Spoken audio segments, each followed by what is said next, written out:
جیسے تم نے میری پیٹھ پیچھے خنجر گھونپا، مجھے بالکل ویسے ہی، وہ بے رخی سے کہتی رخ موڑ گئی۔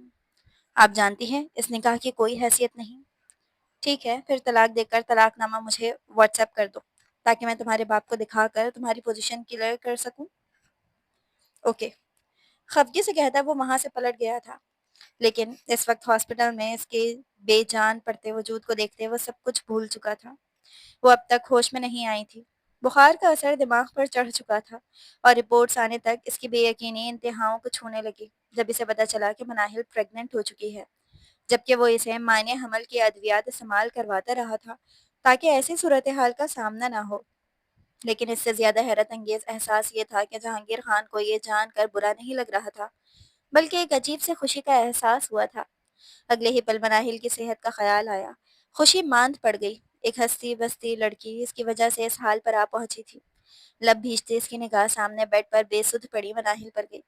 وہ جان بوجھ کر اسے نئے لباس نہیں لا کر دیا کرتا تھا، کیونکہ اس کے اندر چھپا مرد اسے ان بے باک کپڑوں میں دیکھ کر ہی خوش ہوتا تھا۔ اسے اس کی ہنسی یاد آئی، مسکراہٹ، وہ نرم گوئی، وہ شدت بھرا پیار جو مناہل اس سے کرتی تھی۔ آنکھوں میں حزن و ملال اتر آیا تھا۔ میری بیٹی کو کوئی نقصان نہ پہنچانا چھوٹے مالک۔ بڑے مالک کو سب پتہ چل چکا ہے، مجھ پر رحم کرو۔ چھوٹے مالک، میری مناہل مجھے واپس لا دو، ہم یہاں سے بہت دور چلے جائیں گے۔ باپ سے ملاقات کے بعد جب وہ وہاں سے نکل رہا تھا تو زرینہ خاتون بے بسی سے اس کے آگے ہاتھ جوڑے کہہ رہی تھی۔ ان کا خیال آتے وہ مزید دکھ محسوس کرنے لگا۔ خیال آیا کہ وہ انہیں لے آئے تاکہ وہ اپنی بیٹی کو دیکھ سکیں۔ ان کی آنکھوں کی تڑپ بار بار یاد آتی اور وہ بار بار مزید بے چین ہو جاتا، کہیں ایک دکھی ماں کی بددعا اسے لے نہ ڈوبے۔ وہ وہاں سے اٹھ کر واپس آیا تھا تاکہ زرینہ کو ہسپتال لا کر مناہل کو دکھا سکے، مگر پھر خیال رد کر دیا مناہل کی حالت سدھرے تو وہ انہیں جا کر لے آئے گا۔ خود کو تسلی دیتے وہ بڑی شدت سے اس کی صحت یابی کے لیے دعا کر رہا تھا، جبکہ دوسری طرف جانشینہ بیگم دو آدمی کرائے پر بلوا کر مناہل کی تلاش شروع کروا چکی تھی۔ موم، کیا فائدہ جب وہ طلاق دے ہی رہا ہے تو؟ جانیتا اس ہفتے گھر میں بنے عجیب تناؤ بھرے ماحول سے تنگ آ چکی تھی۔ یہ الگ بات تھی کہ وہ خود بھی بھائی کے عمل پر حیرت کا شکار تھی۔ تم نہیں جانتی کہ مرد کا کوئی بھروسہ نہیں، کب کہاں بدل جائے کچھ پتہ نہیں چلتا، وہ پریشانی سے کہہ رہی تھی، لیکن دل ہی دل میں وہ مناہل کو بھی اچھا سبق سکھانے کا ارادہ رکھتی تھی، کیونکہ اتنا تو اندازہ ہو گیا تھا کہ 1 مہینے سے زیادہ وہ اس کے نکاح میں رہی تھی اور راضی نہ ہوتی تو کوئی نہ کوئی قدم ضرور اٹھاتی۔ اس نے کچھ ملازموں کو زرینہ کی جاسوسی پر بھی لگا رکھا تھا کہ جو بھی کوئی غیر معمولی حرکت ہو اسے فوراً آگاہ کر دیا جائے۔ اگلی صبح فجر کے بعد آخرکار اس کی آنکھوں میں جنبش ہوئی، جسے پہلی نظر میں جہانگیر نے بھانپ لیا اور فوراً ڈاکٹر کو بلا لیا، مگر وہ پھر ہوش و حواس سے بیگانہ ہو چکی تھی۔ ڈاکٹر اسے امید کا سر پکڑا کر واپس جا چکی تھی اور وہ انتظار میں تھا کہ کب وہ آنکھیں کھولے اور جہانگیر سکون کی سانس لے سکے۔ کچھ دیر اور گزری جب اس کا فون بجنے لگا۔ وہ جنت تھی جو پچھلے 2 دن سے مسلسل اسے رابطہ کرنے کی کوشش کر رہی تھی۔ تنگ آ کر اس نے فون اٹھایا اور ایک طرف جا کر بات کرنے لگا۔ بولو، کہاں ہو تم؟ فون کو نہیں اٹھا رہے میرا؟ مصروف ہوں، بار بار فون مت کرو، تلخی سے کہہ کر وہ فون رکھنے لگا۔ تم مجھ سے ایسے بات کیوں کر رہی ہو؟ کیونکہ تم اسی لائق ہو فجر، تمہاری وجہ سے مناہل ہسپتال میں زندگی اور موت کی جنگ لڑ رہی ہے۔ میری وجہ سے؟ تمہاری وجہ سے نہیں، اس رات تم ہی تو کہہ رہے تھے تم اسے بخار کی حالت میں چھوڑ کر آئے ہو، تمہیں احساس ہونا چاہیے تھا، مجھے کیوں الزام دے رہے ہو؟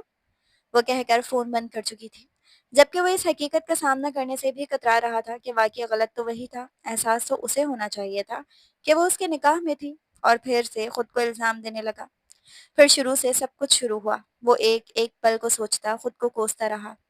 وہ یوں ہی ہسپتال میں بیٹھا رہا۔ جیسے جیسے وقت گزرتا وہ مزید بے حال ہوا جا رہا تھا۔ اسے لگتا جیسے وہ کچھ قیمتی کھو رہا ہے، جیسے کھونے کی سکت نہیں ہے۔ دن شام میں بدلا تو اس کے فون کی گھنٹی پھر دھڑا دھڑ بجنے لگی۔ اس نے فون اٹھایا تو دوسری طرف فجر تھی۔ میں ہسپتال کے باہر ہوں، اس نے کہا تو جہانگیر کے چہرے پر غصیلے تاثرات پیدا ہوئے۔ تم یہاں کیا کر رہی ہو اور تمہیں کس نے کہا میں ادھر ہوں؟ سختی سے پوچھا۔ تمہاری لوکیشن میرے پاس ہے، وہ بولی تو جہانگیر تیزی سے باہر کی جانب بڑھنے لگا۔ اسے یوں بھی فجر پر بلا کا غصہ تھا، اسے کوئی حق نہیں تھا کہ وہ مناہل کے پاس جا کر اس کو ایسی باتیں کہے۔ وہ جیسے ہی اس کے پاس پہنچا فجر ٹوٹی ڈالی کی طرح اس کے گلے سے جھول گئی۔ اس نے کوئی تاثر ظاہر کیے بغیر اسے خود سے دور کیا۔ ہسپتال ہے یہ، حد میں رہو۔ کیوں اتنا غصہ دکھاتے ہو جبکہ ہم دونوں جانتے ہیں کہ غصے کے باوجود بھی ہمارا پیار کتنا طاقتور ہے؟ وہ مسکرا رہی تھی۔ یہاں کیوں آئی ہو؟ اسے فی الحال صرف مناہل کی پرواہ تھی، باقی ساری چیزیں اسے بیزار کر رہی تھی، یہاں تک کہ فجر کی موجودگی بھی۔ تمہاری نقلی بیوی کی خیریت پوچھنے نہیں آئی۔ وہ تو اکثر ہی اس کے بارے میں کچھ نہ کچھ کہتی رہتی تھی، مگر آج سے پہلے اسے برا کبھی نہیں لگا تھا۔ حد میں رہو فجر۔ فجر کی آنکھوں میں عجیب سا غصہ اترا۔ اس کے لیے مجھے ایسے کہہ رہے ہو؟ ہاں، کیونکہ وہ میری بیوی ہے، تمہیں کوئی حق نہیں تھا کہ اسے وہ ساری باتیں کہتی جو تم نے کہیں۔ تمہیں کیا لگتا ہے بہت معصوم ہے؟ وہ بھی کم نہیں ہے، اس نے بھی مجھے بہت کچھ کہا تھا۔ کیا میں نے تم سے شکایت کی؟ وہ جانتی ہے کہ اس کی اوقات کیا ہے، اس لیے اپنی چال بازیوں سے تمہیں مجھ سے دور کر رہی ہے۔ اب بیمار ہو کر ہسپتال میں پڑی ہے اور تم اس کی تیمارداری کر رہے ہو؟ طلاق دو اسے، میرے ساتھ چلو، میں تمہیں لینے آئی ہوں، ہم نکاح کریں گے۔ وہ کہہ رہی تھی اور جہانگیر کے تاثرات بدلتے جا رہے تھے۔ وہ پچھلے کافی عرصے سے ایک دوسرے کے ساتھ آگ اور پانی کی جنگ لڑ رہے تھے۔ وہ خود کے دل سے اسے نکال نہیں پا رہا تھا، مگر غصہ بھی تھا۔ ایک عجیب قسم کے دھوپ چھاؤں والے ٹاکسک رشتے میں بندھے تھے وہ دونوں، اور اس دوران جہانگیر نے کافی دفعہ اسے شادی کی پیشکش بھی کی، کیونکہ اسے لگتا تھا شادی ان کے درمیان ہوئی غلط فہمی اور دوریوں کو ختم کر دے گی۔ لیکن فجر اس کی محبت کو آزماتی رہی، یہاں تک کہ اسے تنگ کرنے کے لیے اس نے کسی دوست کو بوائے فرینڈ کا درجہ دے کر اسے جلانے کی کوشش کی، مگر وہ نہیں جانتی تھی کہ یہ اس کی زندگی کی سب سے بڑی غلطی بننے والی تھی۔ اس کے بعد سے جہانگیر کے دل میں ایک درار پیدا ہوئی، اور اسی درار کے نتیجے میں اسے مناہل کو زندگی میں شامل کر لیا۔ وہ جو سمجھ رہی تھی کہ اس عمل پر اس سے لڑے گا یا اس کی اور منتیں کرے گا، اس کے نکاح پر اس کے پیروں تلے زمین نکل گئی، اور وہ نکاح کے بعد سے ہی اس نے پوری شدت سے اسے اپنے پاس واپس لانے کی کوشش کی، مگر وہ نہیں جانتی تھی کہ اس کی طرف سے بنائی گئی دوریوں نے جہانگیر کو مناہل کی جھولی میں ڈال دیا تھا۔ وہ ایک عام مرد تھا جسے محبت نے رام کر ڈالا تھا۔ مناہل کا پلڑا بھاری ہو چکا تھا، اس بات کا احساس جلد ہی فجر کو ہونے والا تھا۔ نہیں فجر، میں اسے طلاق نہیں دے سکتا۔ اس نے صاف انکار کیا تو فجر کو لگا اس کے پیروں تلے زمین نکل چکی ہے۔ میں تم سے محبت کرتی ہوں جہانگیر۔ اس کا لہجہ کب کپایا، مگر جہانگیر اس کی آنکھوں میں دیکھتا نفی میں گردن ہلانے لگا۔ تمہاری محبت بہت تکلیف دہ تھی فجر، کبھی اپنے حصار میں لیتی ہے تو کبھی کڑکتی دھوپ میں جلنے کے لیے چھوڑ دیتی ہے، اور مجھے نہیں چاہیے دھوپ چاؤں جیسی محبت۔ میں نے صرف تمہیں منانے میں اتنا عرصہ ضائع کر دیا، جبکہ اس رات تم خود میرے قریب آئی تھی۔ وہ غلط فہمی تم نے خود پالی تھی، دوریاں تم نے بڑھائی تھی۔ میں محبت کے بھرم میں تمہیں واپس جیتنے کی کوشش میں لگا خود کو ہارتا رہا۔ اب مجھے تمہاری محبت اور تمہارا وجود اپنی طرف مائل نہیں کر پائے گا، کیونکہ یہ کلو زر ہے فجر، میں مناہل کو نہیں چھوڑ سکتا۔ فجر کی آنکھوں میں بے یقینی اور صدمہ تھا۔ دعا ہے تمہیں ایسا مرد ملے جو تمہاری ڈراموں اور نخروں کو برداشت کر سکے، میں ساری زندگی نہیں کر سکتا۔ وہ کہہ کر جانے لگا۔ فجر نے آگے بڑھ کر مضبوطی سے اس کا ہاتھ تھام لیا۔ ہم اپنے رشتے کو ایک اور موقع دیتے ہیں جہانگیر، ہمارے 3 سال کا ساتھ ہے۔ وہ منتوں پر اتر آئی تھی۔ نہیں فجر، میں یہ نہیں کر پاؤں گا۔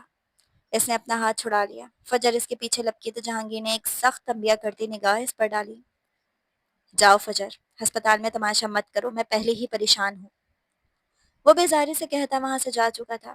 فجر وہیں کھڑی اپنی بے وقوفی کے نتیجے پر افسوس کرتی رہی، مگر کن اکھیوں سے نگاہیں اس گاڑی پر تھیں جو سیاہ شیڈز لگائے ہسپتال کے احاطے سے نکل رہی تھی۔ وہ جیسے دل سے بھاری بوجھ اتار آیا تھا۔ اسے قدموں سے چلتا جو ہی وہ روم میں داخل ہوا، کمرہ خالی پایا، الجھن آمیز انداز میں واپس نکلا اور روم نمبر دیکھا، لیکن روم نمبر دیکھتے ہی وہ دوبارہ اندر آیا۔ واش روم چیک کیا اور بوکھلاہٹ بھرے انداز میں راہداریوں میں اسے ڈھونڈتا اگلے 2 منٹ میں وہ پورا ہسپتال سر پر اٹھا چکا تھا۔ ڈاکٹرز ایک دوسرے سے پوچھتے کہ کہیں کسی ٹیسٹ یا چیک اپ کے لیے دوسرے ڈپارٹمنٹ میں تو نہیں لے جایا گیا، مگر وہ کہیں نہیں تھی۔ ڈاکٹرز اور عملہ اسے وضاحتیں دے رہے تھے، مگر وہ کسی زخمی شیر کی مانند دھاڑ رہا تھا۔ میری بیوی کیسے کہیں جا سکتی ہے؟ کہاں مر گئے تھے سب؟ سر وہ 20 منٹ پہلے ہوش میں آئی تھی، آپ کا پوچھا، ان کی حالت اسٹیبل تھی۔ میں کچھ نہیں جانتا، اگر میری بیوی کو کچھ ہوا تو میں ہسپتال کو آگ لگا دوں گا۔ اس کا بس نہیں چل رہا تھا کہ وہ اسی وقت اسپتال کو نیست و نابود کر دے۔ اس کا سر پھٹا جا رہا تھا۔ کیا سوچ رہی ہوگی ہوش میں آنے کے بعد کہ میں اس کے پاس موجود ہی نہیں ہوں؟ اسے آج احساس ہو رہا تھا کہ پیروں تلے زمین کھینچ جانا کسے کہتے ہیں۔ کچھ دیر بعد CCTV footage check کی گئی تو اس میں 2 وارڈ بوائے اسے ویل چیئر پر بٹھائے کمرے سے نکل کر لفٹ کی طرف بڑھتے دکھائی دیا۔ باہر کی CCTV میں جہاں وہ اسے گاڑی میں ڈال رہے تھے، تب اس کا سر ایک جانب ڈھلکا ہوا تھا۔ لفٹ کے فوٹیج میں اسے کچھ انجیکٹ کرتے دیکھا جا سکتا تھا۔ وہ جیسے جیسے یہ مناظر دیکھتا گیا، اس کا دل کسی گہری کھائی میں ڈوبنے لگا تھا۔ وہ ہسپتال انتظامیہ پر خوب گرم ہوتا، انہیں سنگین نتائج کی دھمکیاں دیتا وہاں سے نکلا تھا۔ گاڑی میں بیٹھ کر جانے کتنے پل اس نے اسٹیئرنگ پر سر رکھے بتا دیے۔ رہ رہ کر مناہل کا چہرہ آنکھوں کے آگے گھومتا رہا۔ محبتیں رحمت ہوتی ہیں، جن کی قدر نہ کی جائے تو روٹھ جاتی ہیں، پلٹ جاتی ہیں، مر جاتی ہیں۔ آنٹی، اپنا وعدہ یاد رکھیے گا، وہ ٹیکسٹ کرتی مسکرائی تھی۔ اس کے تو وہم و گمان میں بھی نہیں تھا کہ قسمت اس پر یوں مہربان ہو جائے گی۔ وہ تو اتفاق سے جانشینی بیگم نے اسے رابطہ کرتے جہانگیر کے متعلق پوچھا، تو شاید انہیں خود بھی اندازہ نہیں تھا کہ فجر اتنی گہرائی سے سارے معاملات، یہاں تک کہ اس مقام کا پتہ بھی اسے دے دے گی جہاں وہ مناہل اس پر موجود تھی۔ اس نے اپنے آدمیوں کو حکم دے دیا تھا جس حال میں بھی ہو اسے وہاں سے غائب کر دیا جائے۔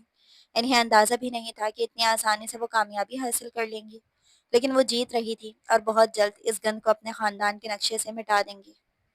شکور سے کہہ کر گاڑی تیار کرواؤ، انہوں نے ملازمہ کو حکم دیتے کہا تھا۔ ملازمہ تیزی سے اس کا حکم بجا لانے کو باہر کی طرف بھاگی تھی۔ میری بیوی اغوا ہوئی ہے ہسپتال سے، وہ کسی افسر سے محو گفتگو تھا۔ افسر جان پہچان اور بڑے عہدے کا تھا جو ان کے خاندان سے دیرینہ تعلق میں جڑا تھا۔ اوہ، آئی ایم سوری، کیا آپ کو کسی پر شک ہے؟ کسی دشمنی وغیرہ کا چکر مسٹر نیازی؟ ہو سکتا ہے، میں کچھ نہیں جانتا۔ آپ اپنی تفتیش شروع کریں، جو معلومات چاہیے ہو ہسپتال کا عملہ اور فوٹیج موجود ہے۔ وہ ہدایت دے رہا تھا، چہرہ پریشان اور اداس نظر آتا تھا۔